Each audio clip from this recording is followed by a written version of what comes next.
I decided to take my kids to our dacha for a little rest. But when we arrived, my mother-in-law was already there with her relatives.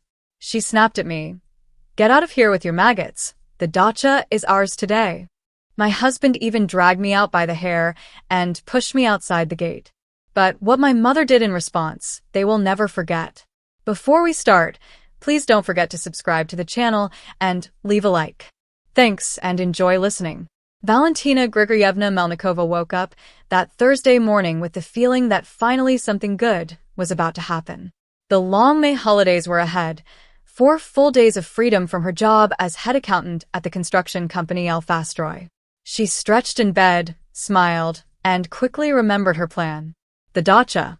Her very own dacha in the village of Beryozovaya Dal, bought 2 years ago with the money from selling her grandmother's small apartment in the city center. Back then, all her relatives complained, why trade a good apartment for a wooden shack in the forest? But Valentina stood her ground. Her kids needed fresh air, and she herself dreamed of a quiet place where she could sit with a book without the constant noise of neighbors drilling or car horns blaring. The plot was 600 square meters, with a small wooden house and a bathhouse. She bought it for 1 million rubles. Her husband Oleg wrinkled his nose, saying it was a waste of money. But since it was her money, the decision was hers alone. The papers listed Valentina Grigoryevna as the sole owner. Oleg just shrugged. "Do what you want. Just don't expect me to get excited about digging in the garden." In 2 years, the dacha had completely transformed. Valentina and the kids painted the fence a warm cream color, planted flowers, and set up swings. Her 14-year-old son Artyom built a treehouse, while 11-year-old Ksenia arranged a cozy reading corner in the gazebo. Oleg rarely showed up at the dacha. He preferred to spend weekends with his friends or lying on the couch at home. This time, though, Valentina had planned something special. Spring had come early and warm that year.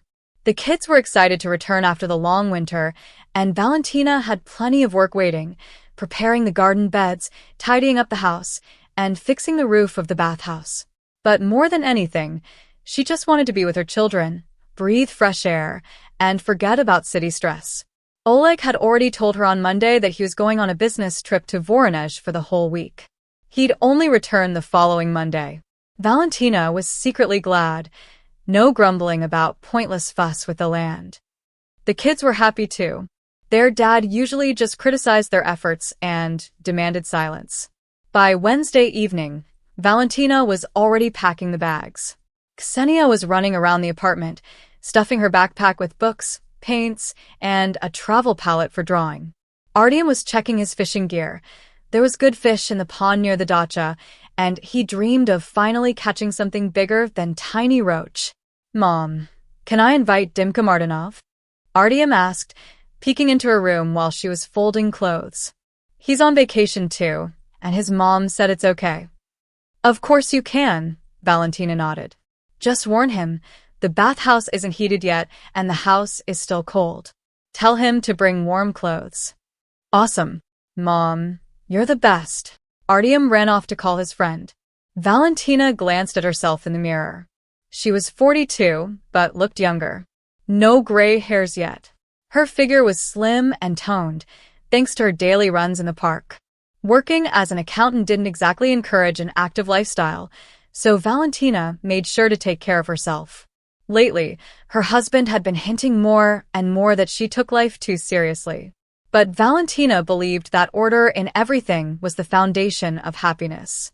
On Thursday morning, she woke up at 6:30 to finish some urgent reports before the holiday break. Her boss, Viktor Petrovich Gushchin, appreciated her accuracy and responsibility. He often said that with employees like Valentina, he could sleep peacefully at night. She didn't like leaving things unfinished, especially before a long weekend. By noon, all the reports were done, the documents filed, and the cash counted. Valentina said goodbye to her coworkers and went to pick up the kids from school. Ksenia was already waiting by the entrance with a huge backpack, while Artyom was chatting with his friend Dimka Martinov near the bike rack. "Dima's coming with us," Valentina confirmed. "Yeah, his mom already said yes." "Here's his bag," Artyom said, pointing to the sports bag in Dima's hands. Hello, Valentina Grigoryevna. Dima greeted politely. He was a well-mannered boy from a good family. Valentina was glad her son had such friends. The drive to the dacha took about an hour. The kids laughed and talked the whole way, making plans and arguing about who would be the first to climb their favorite tree. Valentina listened to their chatter with a smile. This was real happiness, simple joys.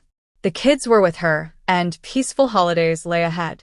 The village of Beryozovaya Dal welcomed them with quiet streets and the smell of last year's fallen leaves. The plots there were large, and houses stood deep inside, hidden behind tall fences. The neighbors were all kinds of people. Some only came on weekends, others lived there year-round. Valentina kept good, polite relations with everyone, never poking her nose into their affairs.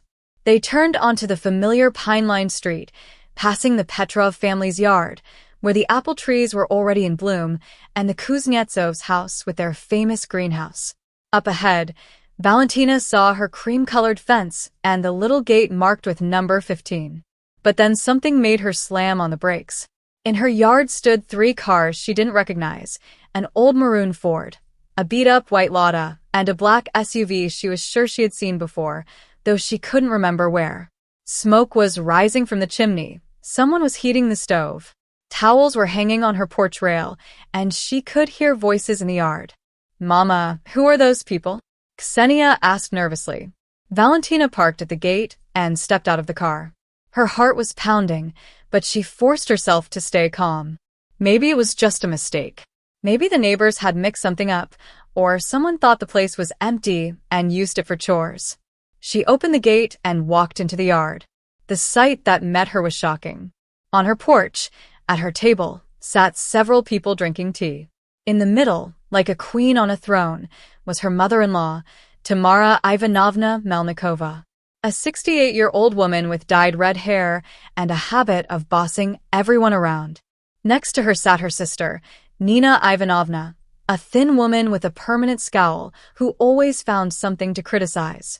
With them were Tamara's nephew Victor, his wife Ludmila, and their 2 children, about 8 and 10 years old. Meat was sizzling on the grill, and the yard was littered with other people's belongings. Valentina froze for a moment. The kids stepped out of the car and huddled close to her, confused. Dima Martinov edged closer to Artyom, feeling the tension in the air. "Tamara Ivanovna," Valentina began, forcing her voice to stay even. "What is going on here? Why are you at my dacha?" Her mother-in-law looked up, her eyes full of dislike. In 2 years, their relationship hadn't improved at all. Tamara Ivanovna still believed her son had married poorly. In her eyes, Valentina was too independent, earned too much, and never respected the opinion of her elders. "Well, look who finally showed up," Tamara drawled without even getting up. "We're just relaxing here with family. Good timing. You can put on a fresh pot of tea. This one's gone cold." Valentina's irritation rose. "Excuse me, but this is my dacha. My property. You didn't even warn me you were coming." "It's not yours. It's family property," Nina Ivanovna snapped. "Oleg invested money here, so we also have the right to rest at this place," Tamara Ivanovna snapped. Valentina took a deep breath. She remembered all the arguments over the past years. Oleg's family could never accept that she made her own decisions without asking their permission.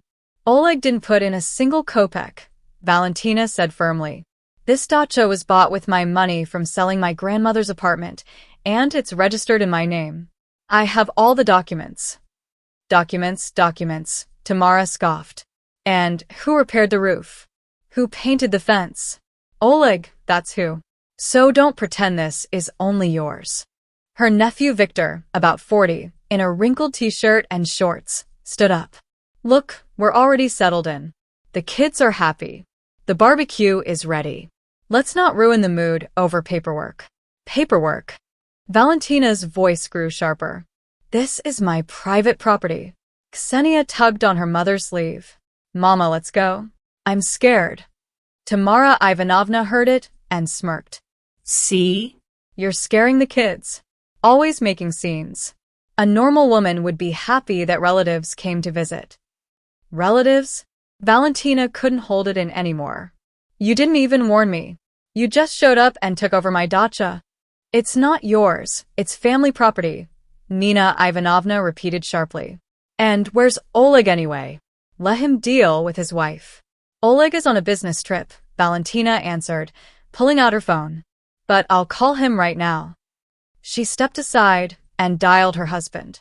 The phone rang and rang, then suddenly cut off. She called again, rejected.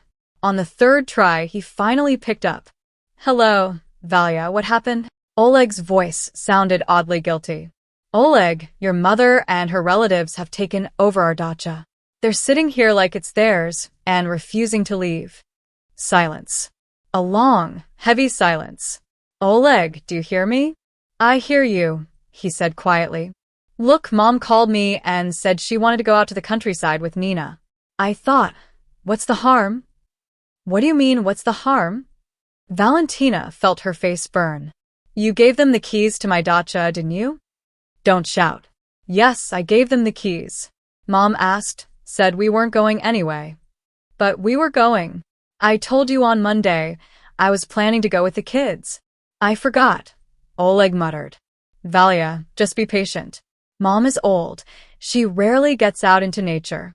Valentina felt the ground slip out from under her. He knew, and he deliberately forgot to warn her. Oleg, I demand that you call your mother right now and tell her to leave. The kids and I came here to rest. Valia, don't work yourself up. The dacha is big. There's enough space for everyone. Stay together for a couple of days.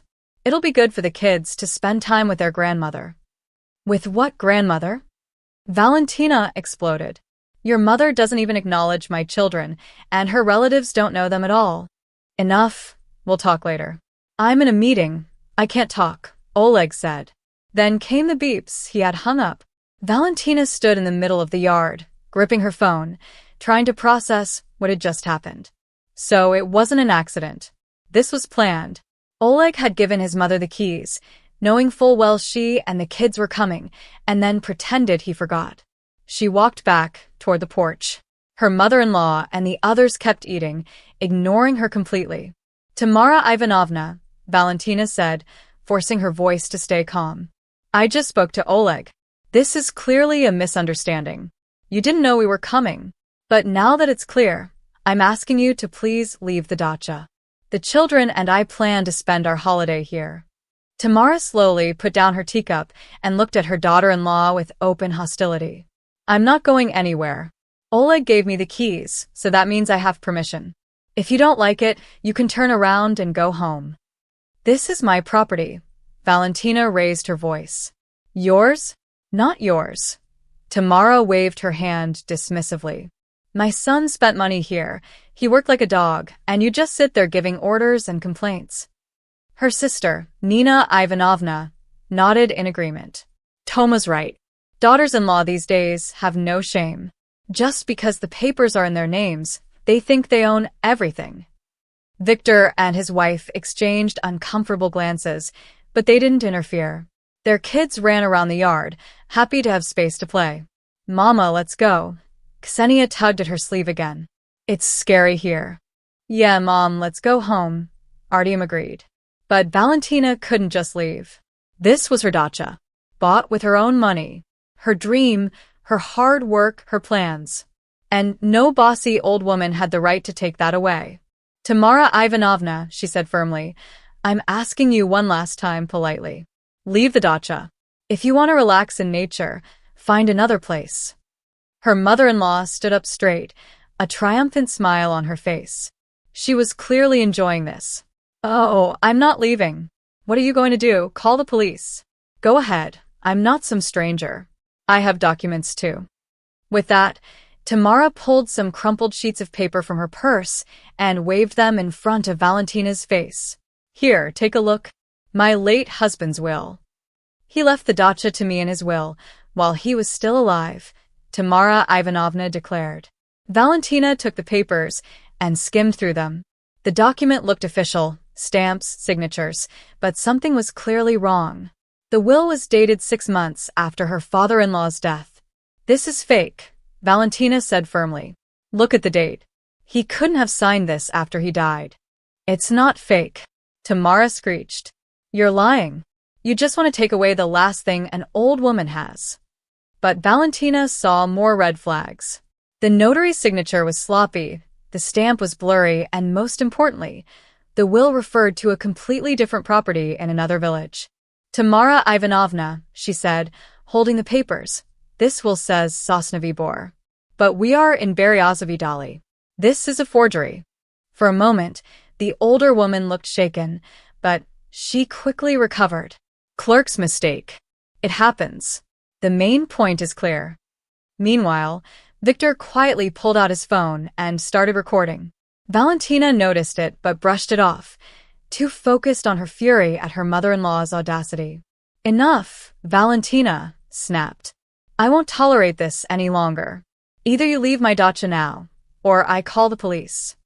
Go ahead, call them, Tamara barked.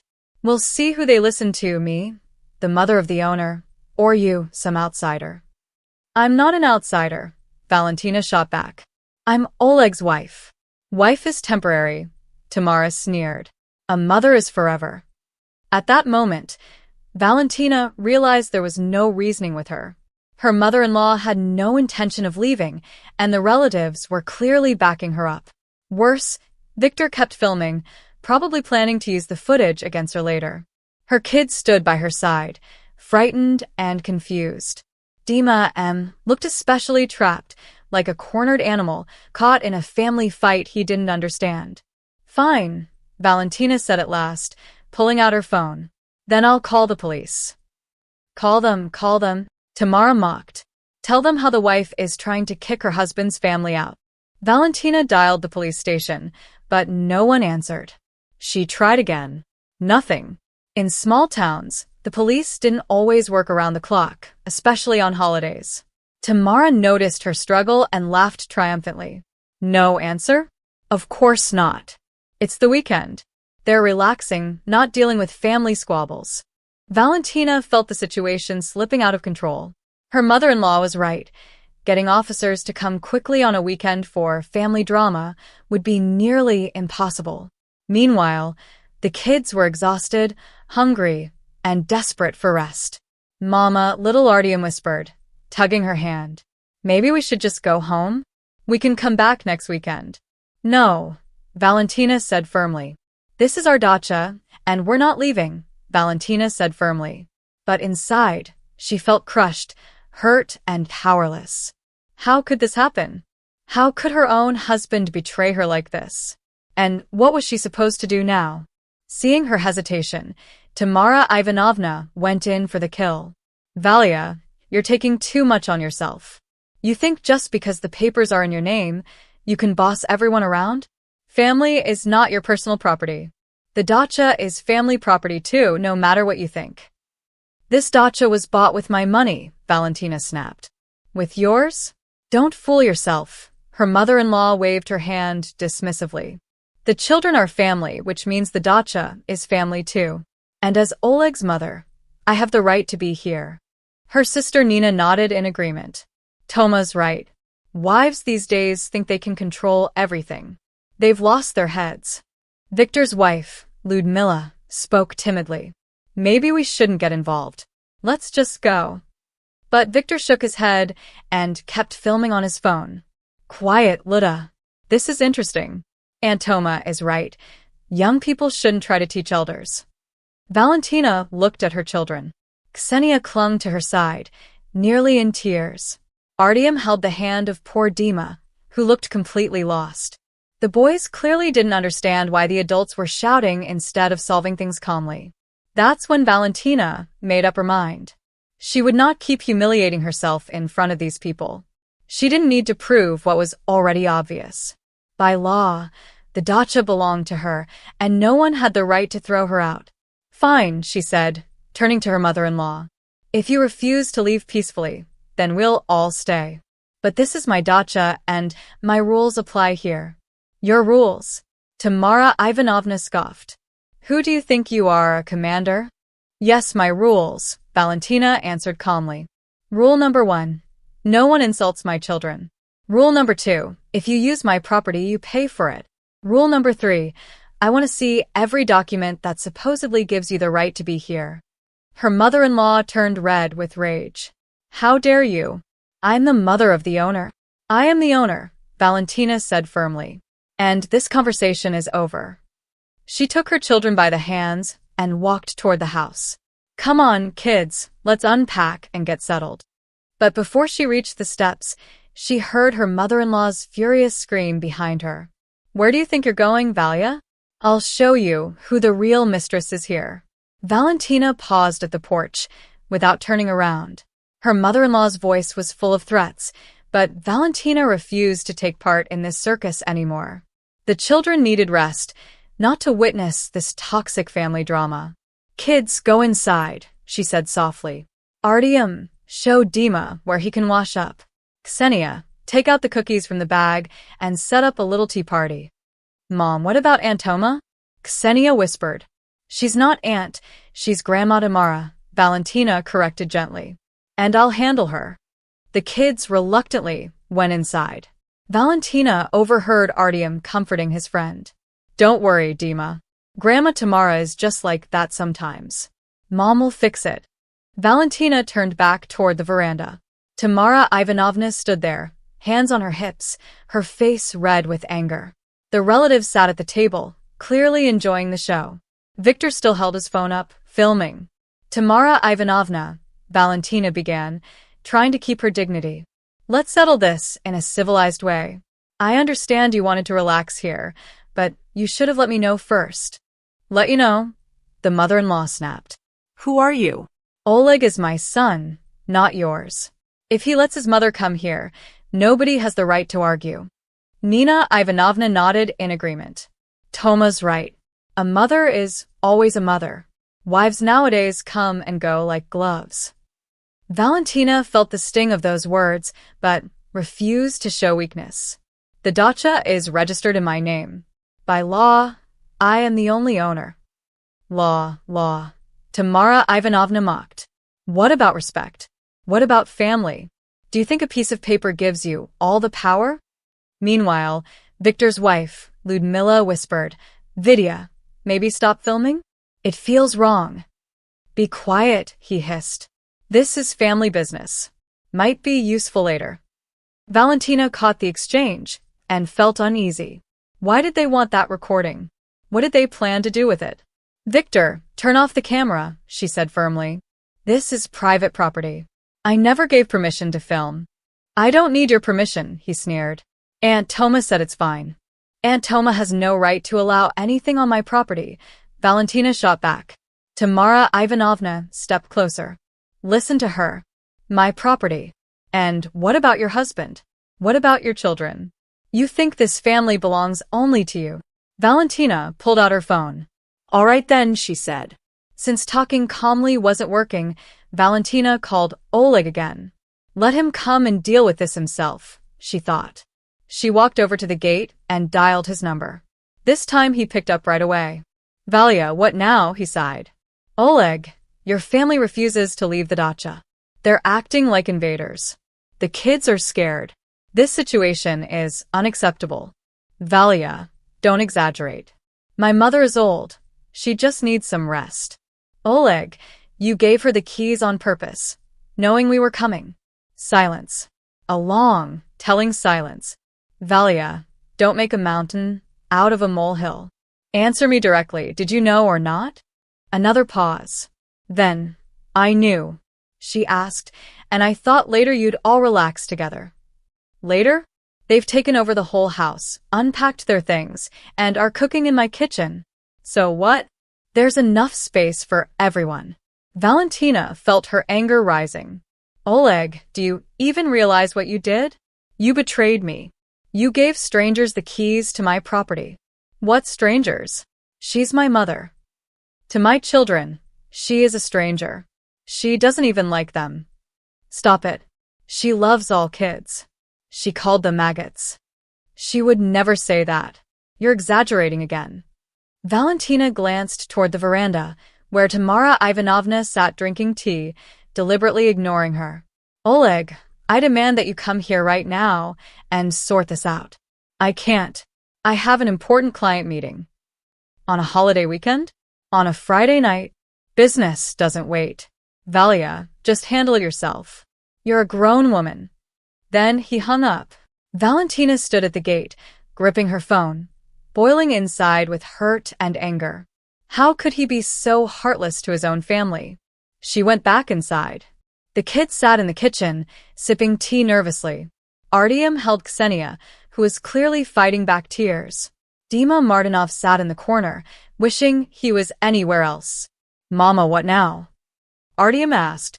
Papa will come tomorrow, Valentina lied. For now, we'll just stay here and try to ignore the noise. But she knew the truth. Her mother-in-law wasn't leaving, her husband wouldn't help, and her children didn't deserve to have their weekend turned into a battlefield. The evening dragged on in tension. The in-laws laughed loudly on the veranda, playing music late into the night. Valentina and the kids locked themselves in the house, but the noise seeped through anyway. Around midnight, Ksenia broke down and cried. Mama, I'm scared. Why is Grandma Tamara so mean? Valentina hugged her daughter. She's not mean, just complicated. Some people are like that. Then why isn't Papa coming? He would chase them out. He's busy with work, Valentina whispered another lie. Even though Artyom was only 14, he already understood a lot. Mom, Dad knew they were coming, didn't he? Yes. Valentina looked at her son. His eyes were serious, too mature for his age. Yes, she whispered. He knew, and he kept it from me. Artyom just nodded. He didn't ask anything else, but Valentina saw the disappointment in his eyes. The next morning, nothing had improved. Her mother-in-law's relatives were eating breakfast loudly on the porch, planning their day as if the house belonged to them. Tamara Ivanovna gave out orders like a boss. Vidya, bring firewood from the shed. Mina, set up the samovar. Ludmila, watch the kids. Valentina stepped onto the porch. Tamara Ivanovna, that firewood is mine. Please stop giving orders about my property. What do you mean yours? Her mother-in-law snapped. Oleg bought it. Oleg stored it. Oleg didn't buy a single log, Valentina said tiredly. Our neighbor, Nikolai Stepanovich, delivered it. I paid him 5,000 rubles. I don't believe you. I have a receipt. Tamara snorted. A receipt. You always have your papers. Do you think papers matter more than family? Nina Ivanovna chimed in, supporting her sister. That's right, Toma's right. A wife should trust her husband, not wave documents around. Valentina realized arguing was useless. These people lived in a world where blood ties mattered more than laws or common decency. Around 11 a.m., a familiar car pulled up to the gate. Oleg was back from his business trip. Valentina felt a wave of relief. Finally, the situation could be solved. Her husband walked in, greeted his mother and relatives, hugged the kids. He looked calm, as if nothing unusual was happening. Oleg, Valentina said, walking up to him. We need to talk. Of course, we'll talk. But first let me rest. The road was hard. What road? You were only in Voronezh. Oleg hesitated. Yes, in Voronezh. But I had to drive at night. A client called me urgently. Business doesn't wait, even on Saturdays. But something in his tone was off. Valentina looked closely. Oleg avoided her eyes, nervously playing with his car keys. Oleg, where were you really? I told you, on a business trip. Then show me the papers. Hotel invoices. Anything. What papers? Valia, what's wrong with you? Why would I lie? At that moment, Tamara Ivanovna walked over. Caustic, my son, your wife has completely lost her mind. She was yelling all night, scaring the children, demanding we leave. Mama, I'll handle it, Oleg said tiredly. Handle it if you want, but I'm not going anywhere. This is my home too. Valentina grabbed her husband's hand. Oleg, let's talk privately. They stepped aside, near the shed. She looked straight into his eyes. Oleg, I want a direct answer. You set this up on purpose, didn't you? What situation? He deflected. You gave your mother the keys knowing we were coming. And you lied about your trip. Oleg sighed. Valia, my mom just asked. She doesn't get to go out to the countryside often. And what about us? Don't we deserve a break too? You do. There's enough space for everyone. Oleg, your mother insults our kids.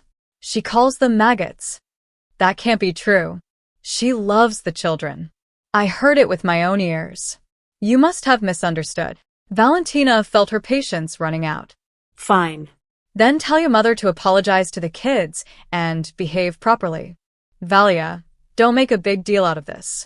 Everything's fine. Nothing is fine, Oleg. I'm tired of this circus. Either your family leaves my dacha or we do.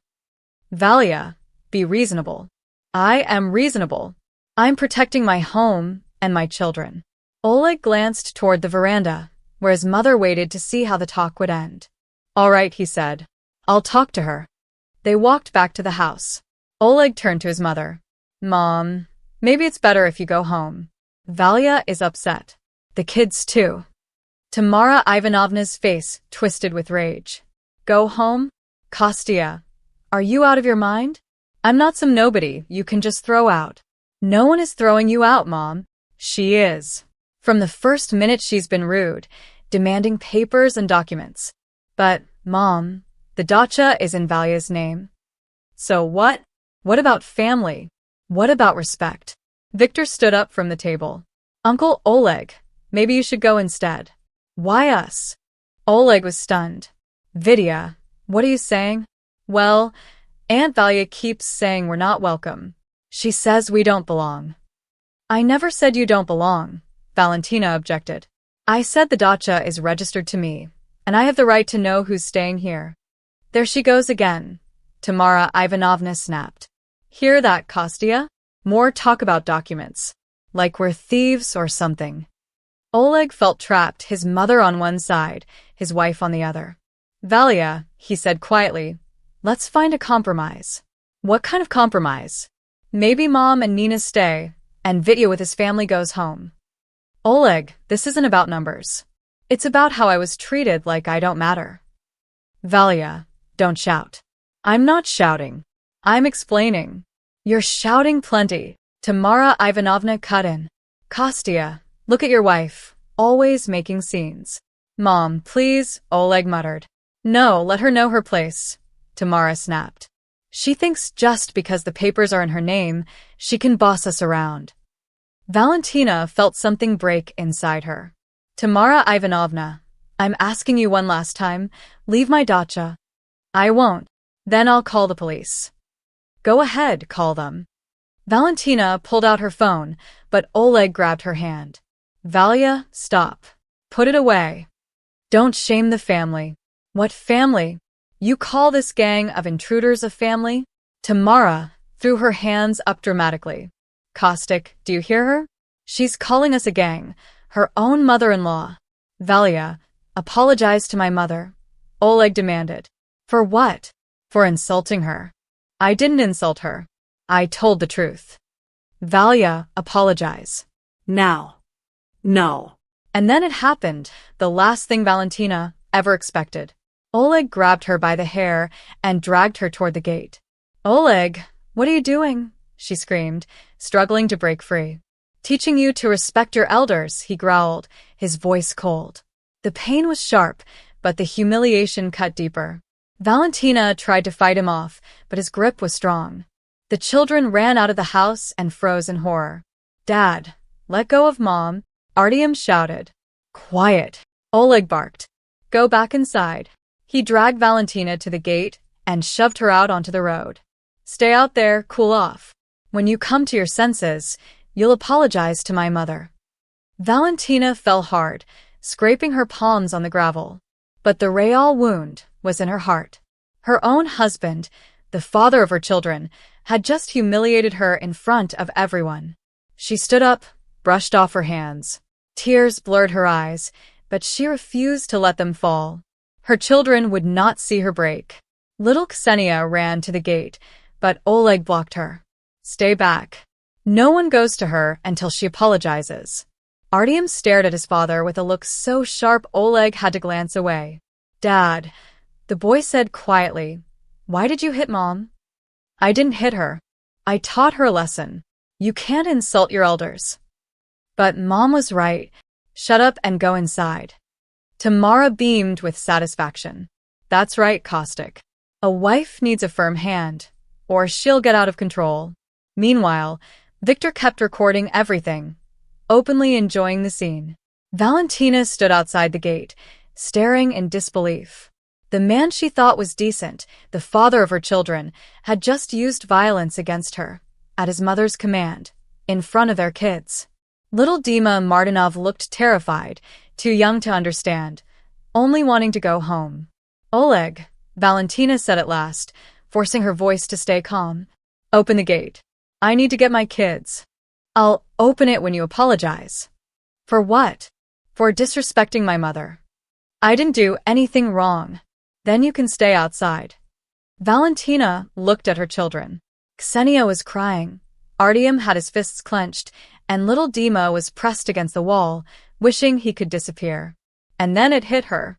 Oleg hadn't just sided with his mother. He had made his choice once and for all. And that choice meant the end of their marriage. She took out her phone and called her mother. "Klavdia Petrovna." The voice answered right away. "Valia, how are things at the dacha?" "Mom," Valentina's voice trembled, but she held herself together. "Can you come? I need help." "What happened?" Oleg hit me. In front of the kids." There was a long, heavy silence. Finally, her mother said firmly, "I remember the address. I'm on my way." Then the line went dead. Valentina hid the phone and looked back at the gate. Oleg was standing there with his arms crossed, while his mother waved her hands and whispered something to him. "Oleg," Valentina said, trying one last time. Please. "Open the gate. Apologize." No. "Then stay out there." Valentina stepped back toward the road. The sun was shining, birds were singing, a dog barked somewhere nearby. Just an ordinary spring day, yet her whole life had just collapsed. She sat on a bench by the roadside, waiting. After an hour, she finally saw the familiar old Toyota in the distance.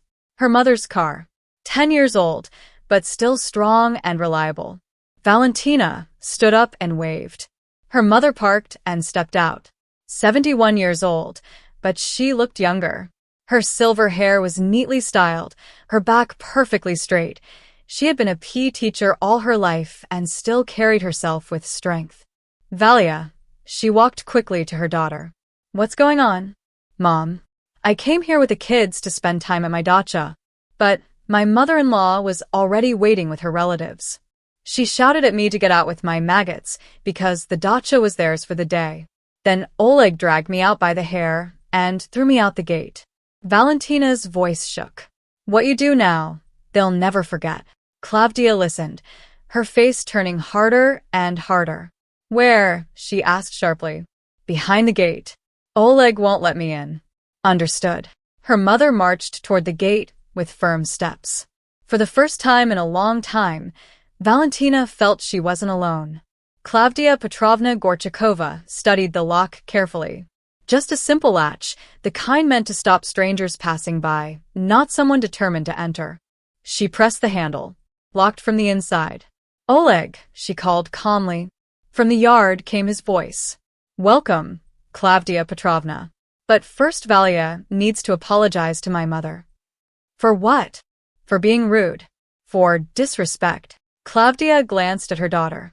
Valentina stood beside her, trying to smooth her messy hair. Red marks from her husband's fingers were still visible on her face. "Valia," her mother said quietly, "go stand by the car." "Mom, please don't start a fight. The kids are inside." "That's exactly why I have to do this," said Klavdia Petrovna firmly. She stepped closer to the fence and noticed one of the boards had come loose. Back in her younger days, when she trained the school's track and field team, things like this were never a problem. Even now, at 71, she was still in good shape. "Oleg," she called again. "I'm asking one last time. Open the gate." "Klavdia Petrovna, I already told you. Valia has to apologize to my mother first." "Got it," she said calmly. Then she took a few steps back, ran forward, and in one quick motion jumped over the fence. In her youth, she had been a regional sambo champion, and as it turned out, those skills never really leave you. Oleg stood in the yard with his back to the fence. He didn't realize what was happening until he heard the heavy thud of her landing behind him. Klavdia Petrovna, how did you? He didn't finish. Valentina's mother stepped up and, without a word, drove her fist straight into his solar plexus. Oleg doubled over, gasping for air. This is for my daughter, Klavdia said calmly, then grabbed his wrist in a painful lock. And this is for my grandchildren. Oleg tried to break free, but the hold was professional. The more he resisted, the more it hurt. Klavdia Petrovna, what are you doing? Shrieked Tamara Ivanovna. Somebody help. Victor rushed to defend his uncle, but one quick leg sweep sent him crashing to the ground. She might have been a pensioner, but her muscle memory was flawless. Mama, the children shouted, rushing out of the house. Artyom, Ksenia, go to the gate. Don't look back, Klavdia ordered. Dima, you too. The kids obeyed. On the way, Artyom lifted the latch. With Grandma here, they knew everything would be okay. Grandma Klava, what about Dad? Little Ksenia asked. Your dad is learning some manners, she replied, tightening the hold. Oleg, are you going to apologize to my daughter? For what? He wheezed. For dragging her by the hair and throwing her out. That's called violence. I didn't hit her, Oleg croaked. That was hitting, she said firmly. Meanwhile, Tamara Ivanovna was running in circles across the yard. You crazy old woman. Let go of my son. I'm not some random old woman, Klavdia corrected her coldly. I'm his mother-in-law, and your son is getting exactly what he deserves. I'm calling the police, Tamara screeched. Go ahead, Klavdia replied, perfectly calm. You can also explain how you tried to take over someone else's dacha, said Klavdia Petrovna firmly. Nina Ivanovna rushed to her nephew, who was still lying on the ground groaning. Vitya, get up. Help me, uncle. Aunt Nina, I think my arm is broken, Victor whined. It's not broken, just a little dislocated, Klavdia Petrovna quickly judged. Want me to fix it for you? No, Victor blurted out. It'll heal on its own. His wife, Ludmila, stood off to the side with the kids, trying to calm them down. Vidya, maybe we should just go home? I don't like this at all. A wise woman, Klavdia Petrovna nodded. Oleg, decision time. All right. I'm sorry, Oleg muttered. Sorry to who? To Valya. Louder. Valya, forgive me. I was wrong, he finally shouted. Klavdia Petrovna released his arm. Oleg rubbed his sore wrist and stepped back, glancing at his mother-in-law like she was a wild animal. Now, the main point, she said, addressing everyone. This dacha belongs to my daughter. She has the papers. None of you do. That means all outsiders must leave the property immediately. What outsiders? Tamara Ivanovna snapped. You are, Klavdia Petrovna replied calmly, a mother of an outsider. And after what happened here today, your son is also a stranger to my daughter. Oleg went pale. Klavdia Petrovna, don't be so harsh. No. A man who raises his hand against his wife doesn't deserve to be called a husband. Valentina came to the gate. The children rushed to her, hugging and excitedly telling her what had happened. She stroked their heads, her eyes fixed on her mother, who was bringing order to the yard. Tamara Ivanovna, Klavdia Petrovna continued. Where are your things? I won't say. Victor, where are your aunt's things? On the porch in the house, he admitted quickly, still rubbing his arm. Bring them to the cars. All of them. Right now. And if we don't, Nina Ivanovna snapped. Klavdia Petrovna gave her a look so sharp that Nina instinctively stepped back. Then I'll help you pack myself. But trust me, you won't like my method. Victor stood up and headed for the house. Luda, gather the kids and the things. Quickly. What about Aunt Toma? She can decide for herself. But Tamara Ivanovna still refused. I'm not going anywhere. This is illegal. Fine. Klavdia Petrovna nodded and walked to the shed.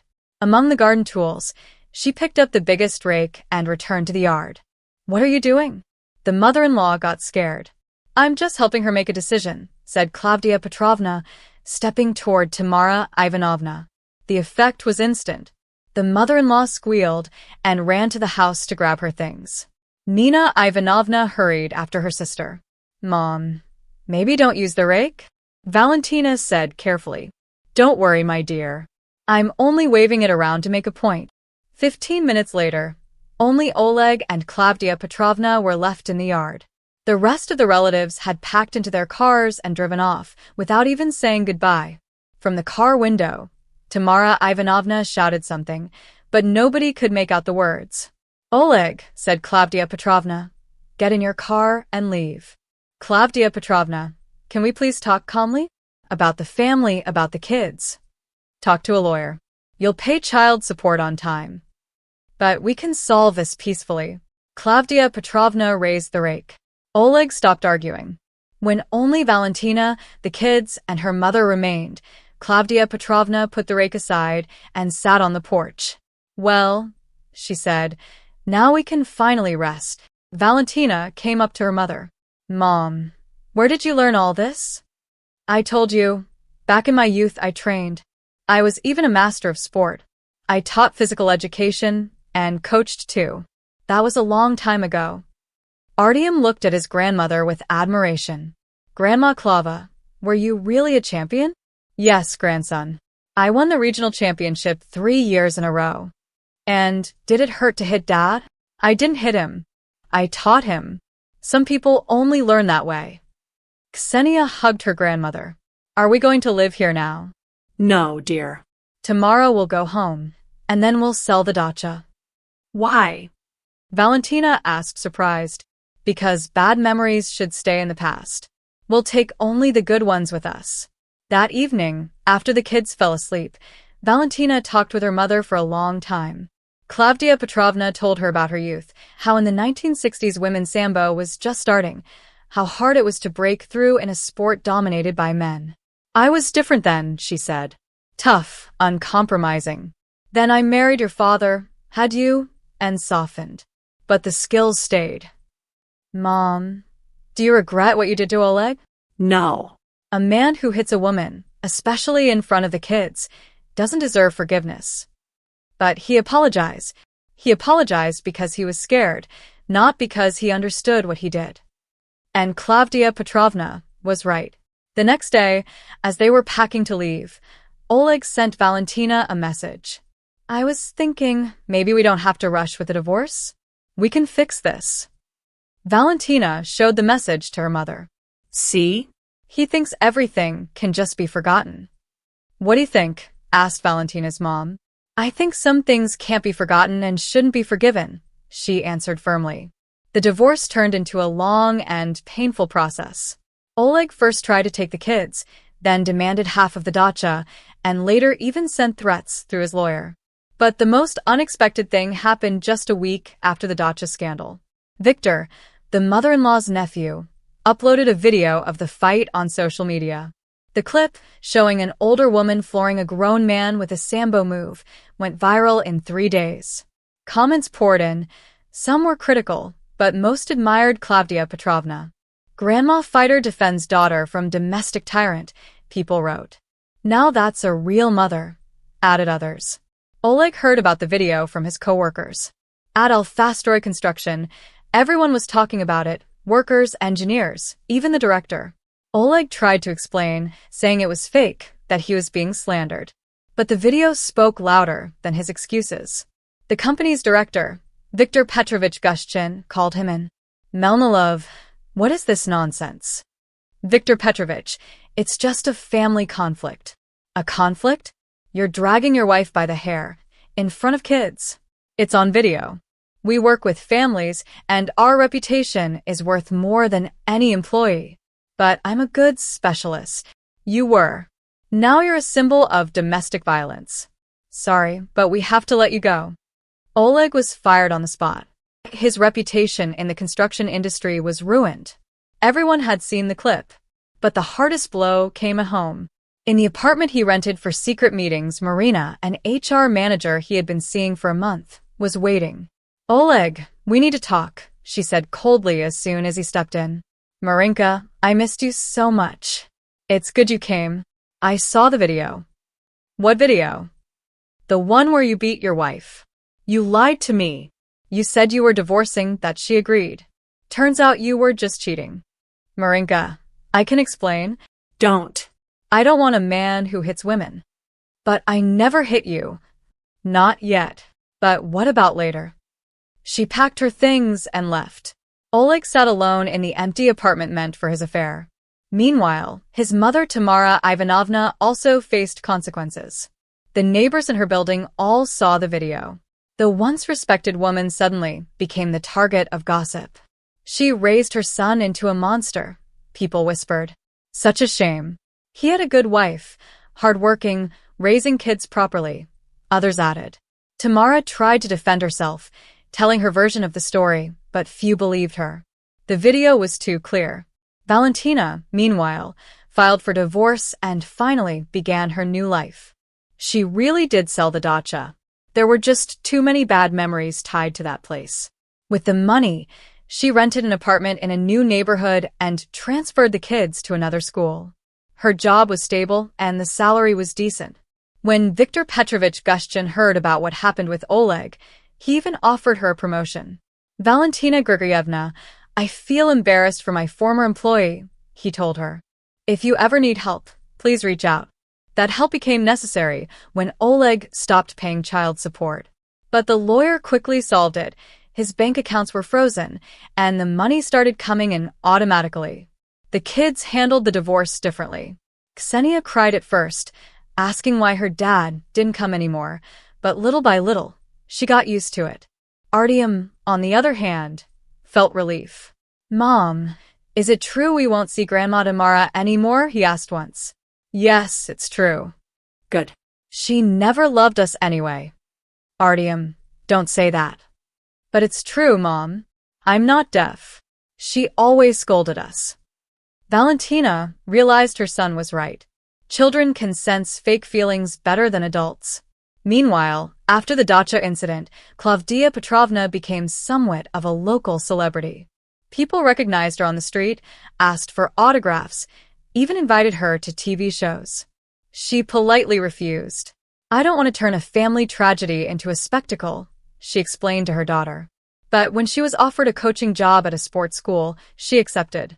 At 71, she was once again teaching kids Sambo, passing down not just techniques but also life lessons.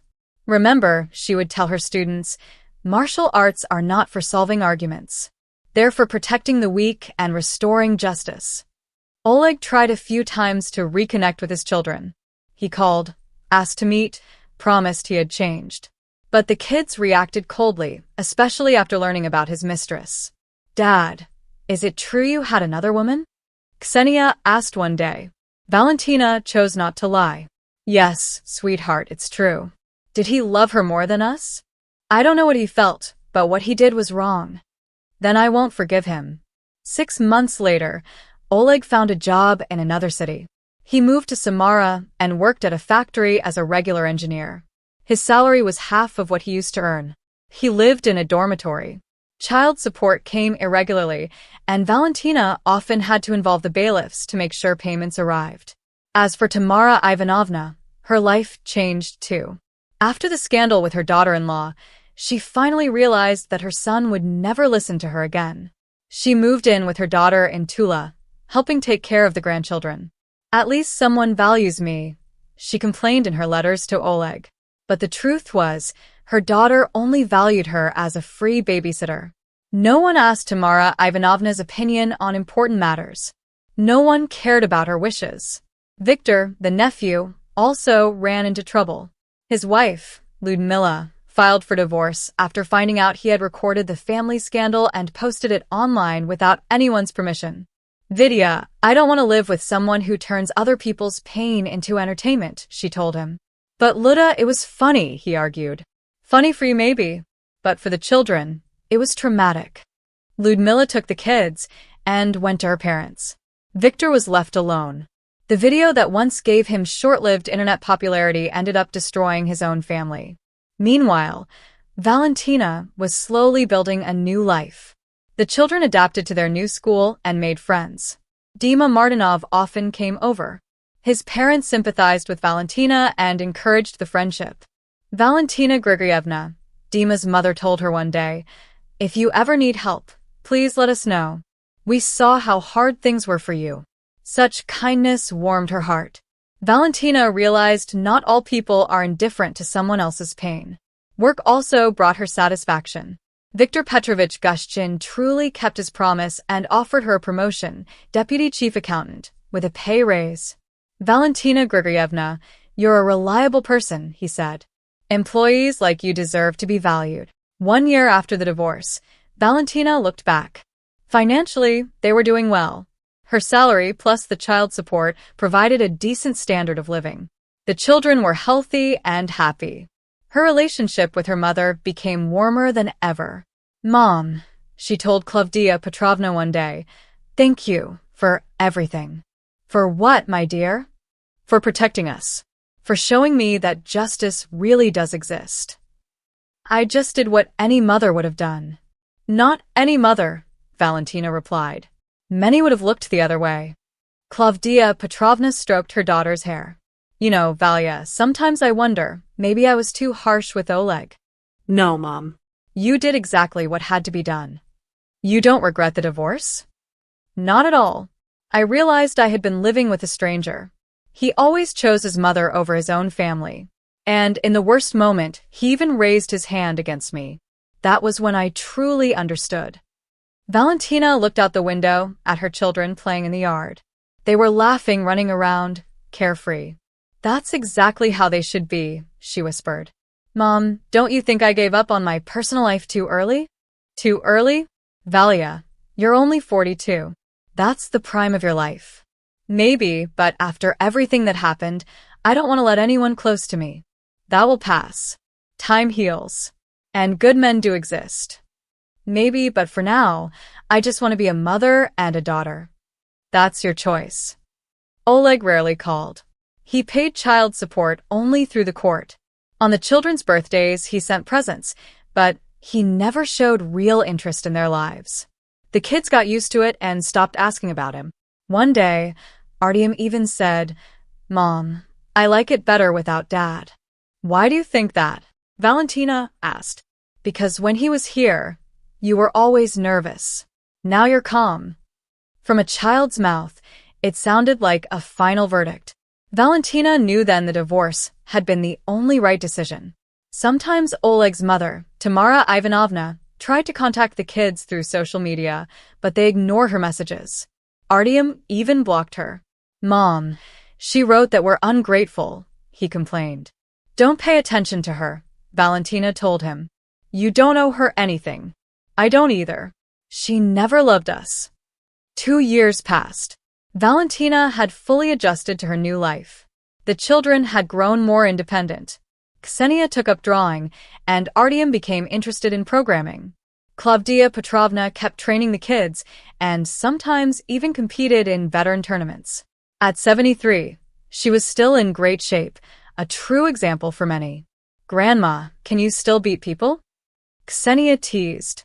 "I can if I have to," Klavdia laughed. "But I hope I don't have to." Meanwhile, Oleg remarried. His new wife was Larissa, a kindergarten teacher. The new wife turned out to be quiet and obedient, exactly the kind of woman Tamara Ivanovna had always wanted for her son. But the marriage was far from happy. Oleg started drinking, lost his job, and ended up living off his wife's money. Valentina only learned about it by accident when she ran into a mutual friend. "Valia, do you know what happened to Oleg?" "No, and I don't want to know." "Too bad. Maybe you would feel sorry for him." "Sorry? For what?" "He chose his own path." And she truly didn't feel sorry. A man who betrays his family doesn't deserve pity. One evening, while the kids were doing homework and she was cooking dinner, Valentina thought about how much her life had changed. Just 2 years ago, she was a married woman constantly walking on eggshells, balancing her own needs against her mother-in-law's demands. Now she was free and independent. She could make decisions without worrying about anyone else's opinion. Of course, it had been hard, especially in the first months, fixing broken faucets, going to parent-teacher meetings, solving every problem on her own. But she managed. And the children noticed. "Mom," Artyom asked one day, "aren't you afraid to live alone?" No, son. "Are you afraid?" No. "I like that we solve everything ourselves." Those words were the best reward for everything she had gone through. Klavdia Petrovna also found joy in her new life. Coaching at the sports school gave her a sense of purpose. The kids there loved Grandma Klava, strict but fair. "Klavdia Petrovna," the school director told her once, "you have a special gift for working with children." "Maybe," she smiled. "The main thing is not to lie to them and not to be afraid to demand effort." "And what about that incident at the dacha? Do you regret it?" "Regret what? Protecting my daughter? Maybe I was too harsh?" No. Being gentle works only when a person understands their mistakes. But when they don't, you have to explain in ways they can't ignore. The director nodded. He had seen the video himself and agreed she had done the right thing. 3 years after the divorce, Valentina got a job offer in Moscow. A large company wanted her as a financial director, with a salary almost twice what she was earning now. "Mom, what do you think?" she asked Klavdia Petrovna. "I think it's a great opportunity. But what about you? You're training the kids at the sports school?" "Valia, I'm not young anymore. I'm 74. Maybe it's time to slow down. Besides, there are sports schools in Moscow too. I'll find something to do." They moved in the fall. Valentina bought a 3-bedroom apartment in a good neighborhood and enrolled the kids in a prestigious school. Klavdia Petrovna also found work. She started training veterans at a sports club. "Grandma, don't you get bored working with old men?" Ksenia once asked. No, sweetheart. "At least they listen to me, unlike the younger ones." Life in the capital turned out to be busy and interesting. Valentina quickly fit in at her new job. The kids adapted to school without problems. Artyom joined a computer club, while Ksenia signed up for an art studio. Oleg called less and less. The last time was 6 months ago on New Year's. His voice was drunk, his words slurred. The kids didn't even want to pick up the phone. "Mom, will he disappear completely?" Ksenia asked. "I don't know, darling. That's his choice. But it doesn't matter. We have Grandma Klava, and she's better than any dad." Klavdia Petrovna really did take the place of many things the children had lost. She took them to theaters and museums, told stories about her youth. The kids loved listening to her tales about sports competitions and life in the Soviet Union. "Grandma, is it true people were more honest back then?" Artyom asked. "Not everyone, my dear, but more than now." "Why?" "Because lying used to be both dangerous and shameful." The children would think hard about her answers. Klavdia Petrovna had a way of explaining complicated things in simple words. Sometimes Valentina met old acquaintances from her past life. Reactions were mixed. Some felt sorry for her, some judged her for breaking up the family, but most supported her decision. "Valia, you're brave," an old coworker told her. "Not every woman would dare to do what you did." "I didn't dare either," Valentina answered. "Circumstances forced me.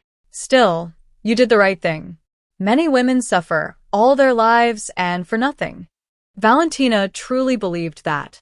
Enduring humiliation just to save a family was foolish, especially when the children suffered most. 5 years had passed since that unforgettable day at the dacha. Valentina had become a successful financial director. The children had grown up and chosen their paths. Artyom was preparing for a technical university, while Ksenia dreamed of art school. And at 76, Klavdia Petrovna was still full of energy and life. Her group of veterans often took part in competitions and even won prizes.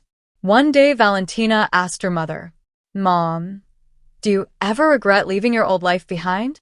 "What old life?" "When you stayed home, bored and lonely." "Well, no, I don't regret it. The best years of life are the ones when people need you. I've always been needed, just in different ways. Before, I was needed as a babysitter and housekeeper. Now I'm needed as a mentor and protector." And it was true. Klavdia Petrovna had truly found a new purpose in her later years. Oleg, meanwhile, disappeared from their lives completely. The child support stopped coming. The court officials shrugged. He had changed his job and his address, and no one could find him. But Valentina wasn't upset. Her salary was enough for everything they needed. "Mom, what if Dad shows up one day and wants to talk to us?" asked Artyom, who was already 19. "That's your decision. You're an adult now. But I don't want to see him." "Why not?" "Because he's a coward and a traitor." It sounded harsh, but it was fair. Valentina didn't try to influence her son's opinion. Ksenia was more indifferent. "I don't really care. If he wants to meet me, fine, but I won't feel any special joy." The children had grown up strong and independent. They knew how to stand up for themselves and weren't afraid of difficulties. That was exactly how Valentina had raised them. But in the last year, something happened that showed how the past can sometimes return in unexpected ways. Valentina received a letter from a lawyer. Oleg had died of liver cirrhosis in a hospital in Samara. He had no relatives left and plenty of debts. "Mom, are you sad?" Ksenia asked after hearing the news. "I'm sad that he wasted his life so badly. But I'm not sad that he's gone. Do we need to go to the funeral?" No. "We didn't know him anything when he was alive." The children took their father's death calmly. Too much time had passed. He had caused too much pain. Tamara Ivanovna sent an angry letter blaming Valentina for her son's death. "Because of you, my Oleg drank himself to death," she wrote. Valentina didn't even bother to answer. Some people will never admit their own mistakes. Now, 7 years after that big fight at the dacha, Valentina could honestly say she had no regrets. Divorce turned out to be the best decision of her life.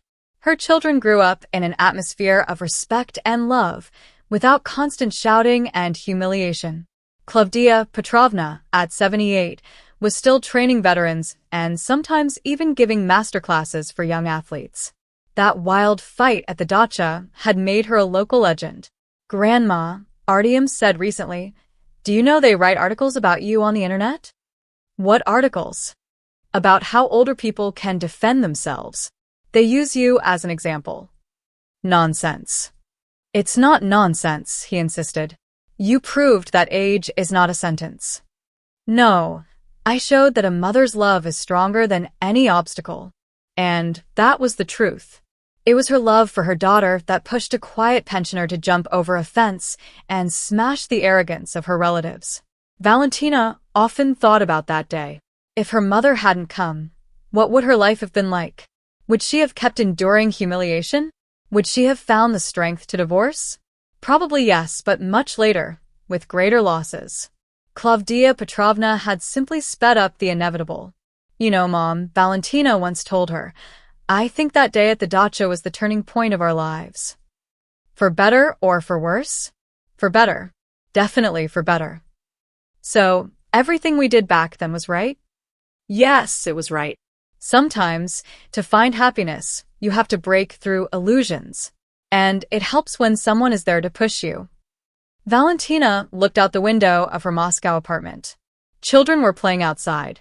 Somewhere far away, her ex-husband and his relatives lived their own lives. But here in her home, there was peace and quiet. That was her victory. Not loud, not public, but the most important one. Victory over fear, dependence, and false obligations. And it all began the day a 70-year-old woman jumped over a fence and proved to everyone that justice still exists. The end of her story wasn't sweet or fairy tale perfect. It was simply the life of an ordinary woman who found the strength to say no to violence and humiliation. And that was enough for happiness. Years later, Valentina sometimes sat by the window with a cup of tea, watching people hurry along the streets below. Life had changed so much since that day at the dacha. Back then, she thought she was simply fighting for her dignity. But now, with time and distance, she realized it had been more than that. It was the day she reclaimed her life. Her children had grown strong and independent. They didn't fear challenges. They didn't let themselves be broken by difficulties. They had learned from her not just to survive, but to live with self-respect. That was her greatest pride. Her mother, Claudia Petrovna, had become a symbol in their community. People whispered her name with admiration, telling stories about the 70-year-old woman who had stood up against injustice. She was no superhero, no celebrity, just a mother who refused to stay silent when her family was humiliated. And sometimes, Valentina thought, that was more powerful than any legend. The letters from her ex-husband's relatives stopped coming. His memory faded like a shadow. He had chosen his path, and they had chosen theirs. What remained was not bitterness, but clarity. She no longer carried the weight of someone else's failures on her shoulders.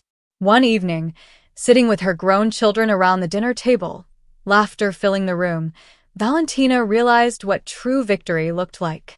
Not revenge, not recognition, But peace. the kind of peace that grows when you finally cut yourself free from chains that held you down for too long. She smiled softly.